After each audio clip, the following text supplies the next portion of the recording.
आज कहकर जाता हूं, हरियाणा के एक भी अग्निवीर को वहां से अगर वापस आना पड़ता है तो नौकरी के बगैर का नहीं रहेगा।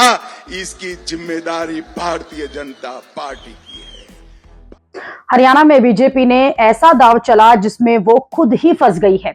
हरियाणा की रैली में अमित शाह ने ये वादा कर दिया कि राज्य में हर अग्निवीर को सरकारी नौकरी मिलेगी, किसी को बगैर नौकरी के नहीं रहने देंगे। हरियाणा के जितने भी अग्निवीर है वो सभी को मैं हरियाणा सरकार में नौकरी दे दूंगा, नौकरी दे दूंगा। मैं आज हरियाणा के युवाओं को कहकर जाता हूं, ये हुड्डा एंड कंपनी जिनका काम झूठ फैलाना है, वो कह रहे हैं कि अग्निवीर का बाद में क्या होगा।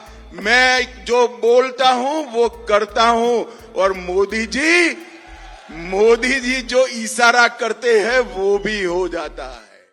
चुनावी रैली में अमित शाह के इस ऐलान के बाद हरियाणा के लिए बीजेपी का जो घोषणा पत्र तैयार किया गया उसमें भी ये साफ साफ कहा गया कि हरियाणा से जो भी युवा अग्निवीर बनते हैं उन्हें सेना के सर्विस के 4 साल बाद लौटने पर सरकारी नौकरी मिलेगी। इस वादे से बीजेपी इसलिए फंस जाएगी क्योंकि फिर सवाल उठने लगेंगे कि अगर हरियाणा के अग्निवीरों को बीजेपी नौकरी देने का वादा कर रही है तो जो दूसरे राज्य हैं उनके अग्निवीरों को क्यों नौकरी नहीं दी जा सकती है। सबसे ज्यादा अग्निवीर की अगर बात की जाए तो वो यूपी और पंजाब जैसे राज्यों से आते हैं, उसके बाद हरियाणा का नंबर आता है।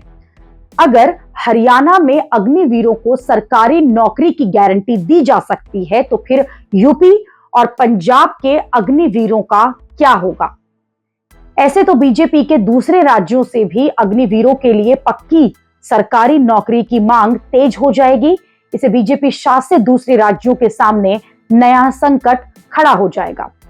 कुछ दिन पहले ही सभी बीजेपी शासित राज्यों ने अग्निवीरों के लिए सरकारी नौकरी में 10% आरक्षण का ऐलान किया था, लेकिन किसी भी राज्य ने पक्की नौकरी का जो ये वादा है वो नहीं किया था। अब हर राज्य के अग्निवीर अपनी सरकार पर ये दबाव बनाएंगे।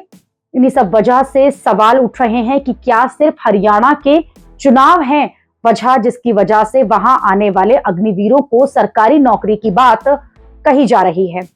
और अगर बीजेपी ये काम अब कर सकती है तो पहले अग्निवीरों के लिए ये काम क्यों नहीं किया गया, क्योंकि अग्निवीरों को सेना की सर्विस के बाद स्थायी रोजगार का जो ये मामला है ये एक बड़ा मुद्दा है और राहुल गांधी इस मुद्दे को जोरदार तरीके से पकड़े हुए हैं। अमित शाह के ऐलान के बाद कांग्रेस को फिर से ये कहने का मौका मिल जाएगा कि राहुल गांधी के दबाव में बीजेपी को आखिरकार झुकना पड़ा। वैसे भी हरियाणा में अग्निवीर स्कीम को लेकर युवाओं में बहुत उत्साह जो है वो नहीं है और दावा है कि जब से अग्निवीर स्कीम आई है तब से सेना में भर्ती के लिए आने वाली अर्जियां कम हो गई हैं। टाइम्स ऑफ इंडिया की एक रिपोर्ट के मुताबिक हरियाणा के हिसार जिले से सेना में भर्ती के लिए जाने वाली अर्जियां 22,000 से घटकर पिछले साल 6,500 तक आ गई थी, जबकि सेना में कुल भर्ती में से 24% जवान हरियाणा, पंजाब, हिमाचल रीजन से आते हैं। देश की कुल आबादी में हरियाणा का हिस्सा 2% है, लेकिन सेना में राज्य का प्रतिनिधित्व करीब 10% है।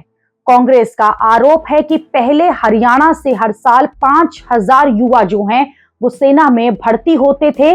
अग्निपथ स्कीम लागू होने के बाद से सिर्फ 900 युवाओं को ही जगह मिल रही है, उसमें भी सिर्फ 225 को ही सेना में पक्की नौकरी मिल पा रही है। और यही वजह है कि हरियाणा में और राष्ट्रीय स्तर पर भी कांग्रेस अग्निवीर स्कीम को खत्म करने की मांग कर रही है। कांग्रेस को इस मुद्दे पर इसलिए भी फायदा हो सकता है क्योंकि हरियाणा में करीब 25% युवा वोटर्स है।